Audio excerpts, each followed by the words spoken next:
They told me you were assassinated in Hong Kong. Yes, this is my second life. You only live twice, Mr. Bond. This is the price of failure, Mr. Bond. Push that.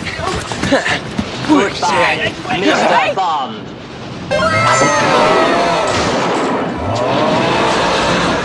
Alright, episode 24 of 26. Okay, so welcome back to Mr. Alright Movie Reviews and our Bond Rewind series. Today we are erupting into You Only Live Twice, Sean Connery's 1967 volcanic adventure as 007, with a lush theme, a SPECTRE showdown and 60s excess. Does this one ignite? Let's unpack the ninjas, rockets, and Bond's big swing in 5 minutes. Liar! Okay, let's be real, it is always going to be just under 10 minutes, isn't it? I want more! You Only Live Twice opens with Nancy Sinatra's Dreamy You Only Live Twice, a haunting ballad that hit number 11 in the UK and number 44 in the US. John Barry's lush score blends Eastern tones with romantic strings, matching the film's exotic flair. It's a 60s classic for sure, less brassy than Goldfinger mind you, but evocative nonetheless, setting a grand tone for this film's spectacle.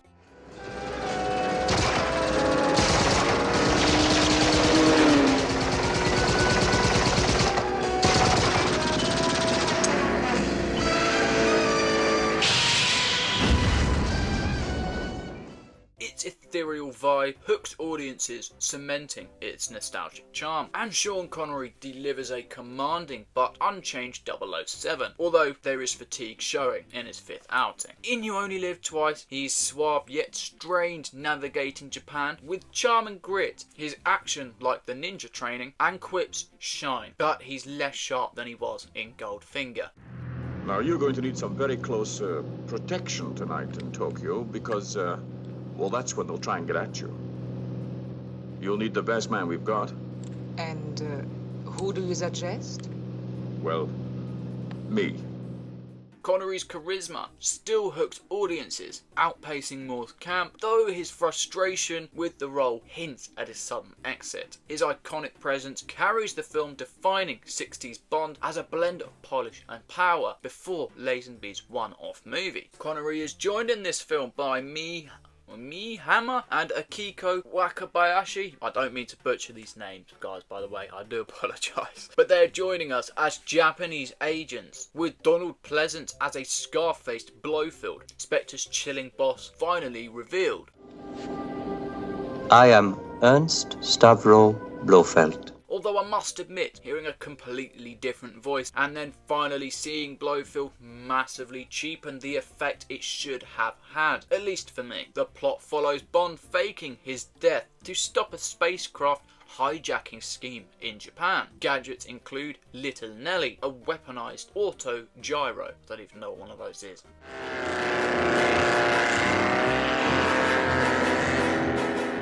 The volcano lair battle and ninja training are epic set pieces, with a fun fact here that Roald Dahl, one of the most beloved British authors, actually dipped his toes into Hollywood to write the screenplay for this film. How cool is that? Side note actually, Fantastic Mr. Fox by Wes Anderson is probably one of my favourite films of all time, certainly the best kids film of all time.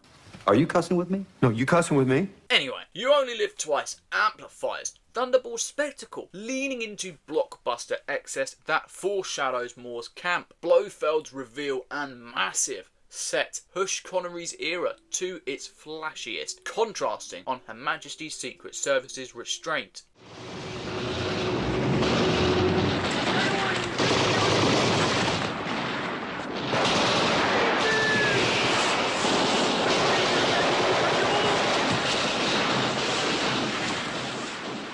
The film's Cold War stakes and exotic locales cement 60s Bond as bold and iconic, but Connery's wariness signals a shift. You Only Live Twice grossed $111 million worldwide on a $9.5 million budget, another big profit for 1967, but it scored 73% from critics and only 71% from audiences on Rotten Tomatoes. Praised for its visuals and Blofeld, but criticised for uneven pacing, and clearly showing the decline in quality as Connery grew tired with the lack of 007's character development. Fans love the volcano lair and Sinatra's theme, but note Connery's disengagement, with some preferring Goldfinger's focus. That's an understatement. You Only Live Twice is a wild ride. The volcano lair and Little Nelly are iconic, and Sinatra's theme does haunt. Connery is still great in this, but his heart is not fully in it, and the plot is bloated. Don't get me wrong, I love Connery for his earlier movies, but to me this appears like exceptionalism or arrogance. Bond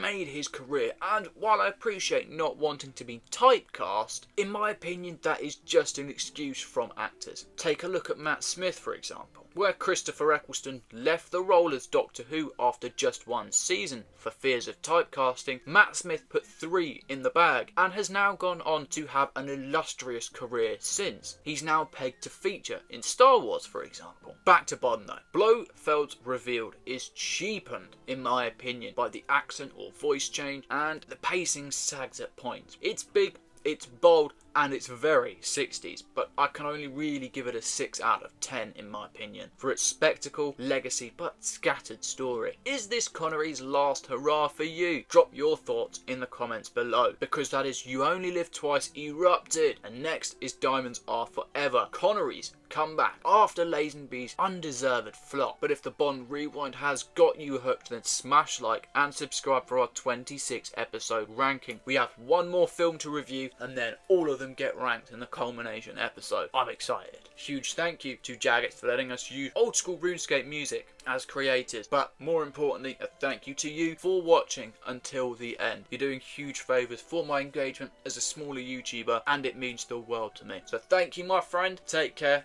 and I will see you in the last rewind. Boom!